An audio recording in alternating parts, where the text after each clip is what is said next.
Welcome back to politics here for a moment as Hillary Clinton takes a stand on the controversial Keystone XL oil pipeline. Months after avoiding that issue back in 2010, she said she supported the project. But listen to what she said yesterday. I think it is imperative that we look at the Keystone pipeline as what I believe it is, a distraction from the important work we have to do to combat climate change, and unfortunately, from my perspective, one that interferes with our ability to move forward to deal with all the other issues. Therefore, I oppose it. There you go. That came late yesterday afternoon. Kevin McCullough is talk show host with Salem Media Group, author of No He Can't, and a columnist for townhall.com. Julie Roginski is a Fox News contributor and former political advisor to the late New Jersey Senator Frank Lautenberg. Yeah, that just tripped right off her tongue, Julie. Like she'd been feeling that way all along, and she finally just decided that she wanted to express her deep feelings about the Keystone pipeline. Your reaction? Well, I don't know that she ever said she supported it in the past. I think she said, yeah, dirty oil from Canada versus being dependent on dirty oil from the Middle East. I'm just glad she took a position. I mean, this is like longer than a gestation period for an elephant. We've been waiting for we've been waiting for this position to come forward. I'm glad it's finally here. Look, the Pope bailed her out big time today. The Pope came out at the speech of the White House and said we need to address climate change. It's urgent. And she probably had an inkling the Pope was going to do that. That's probably what he had in mind, don't you think? I think totally. The Pope said, I think I'm here to bail out Hillary Clinton. No question, no question. But she probably had it in mind, knowing that he was going to address this. And so she timed this exactly for when the Pope's plane was either en route from Cuba or had landed, knowing that she was going to sort of bury the lead because of the Pope. Very interesting timing. Let's take a look at what she said in 2010, because this is her, most recent before this one comment about this whole thing.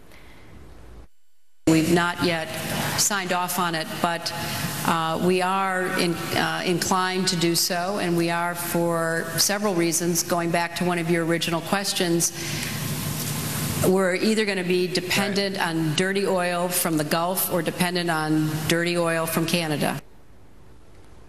Kevin? I'm not sure that oil is all that dirty, and it's in abundance, and we've got a lot of it that can be used, and it can help middle-class people that need energy in our country. I think one thing that's interesting is this kind of pits her in the Democratic race, at least, one wing against another. The environmentalists who she's siding with and saying climate change is more important, who I kind of think are losing influence within the party, versus the labor section, because the unions really want the pipeline to happen. So it's an interesting position to take, especially as the election draws near. Can I actually make a point about that? You've noticed her taking a much stronger stance on climate change in her public speeches. Of all the issues that she's addressing, climate change is up there. So that means to me that somebody did some polling and determined that climate change is very important to the Democratic primary base. And that's why you see her coming out against the Keystone pipeline today. And Bernie Sanders is pressing her, absolutely pressing her from the left on this. He's been a big opponent from day one on this. Before you guys go, I want to get one quick thought on something else. She talked about the emails being just sort of a very, standard request that she got. She said all the former secretaries of state got the same request, so we turned everything over. That was kind of the way she couched it. But now she's got John Kirby, the spokesperson for the State Department, saying, no, this was prompted really by the Benghazi investigation, because we all realized, hey, we don't have much of an email trail on the former Secretary of State, so maybe we ought to call her up and find out where this is all coming from. And, the pulling on the string of the Benghazi investigation is what led to this revelation. It's becoming more clear. How troublesome is that for her? Well, I think it adds to this idea that what she said didn't match with what other people, not even Republicans, but now people of the administration are saying was different.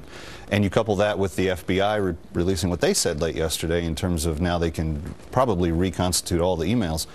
Her highest negative is her untrustworthiness with the American people. If she wants to win this election, she's got to be a little more transparent on some of these things. And I don't know that at this stage she can afford to do it. I mean, they're not rushing to her defense at the State Department. It's pretty clear. And I wonder what that spells out for Joe Biden. Crickets in the White House, that's for sure. We'll see. Stay tuned for Joe Biden, I guess. But you raise a good point. I mean, she needs to take this off the table. I'm not sure how she's going to do it.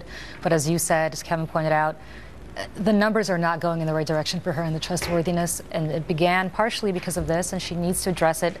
The way they've been addressing it from day one is a mystery to me. It's of concern to me and a lot of other Democrats. All right. So. Thank you both. Great to have you both here Thanks. today. Julie.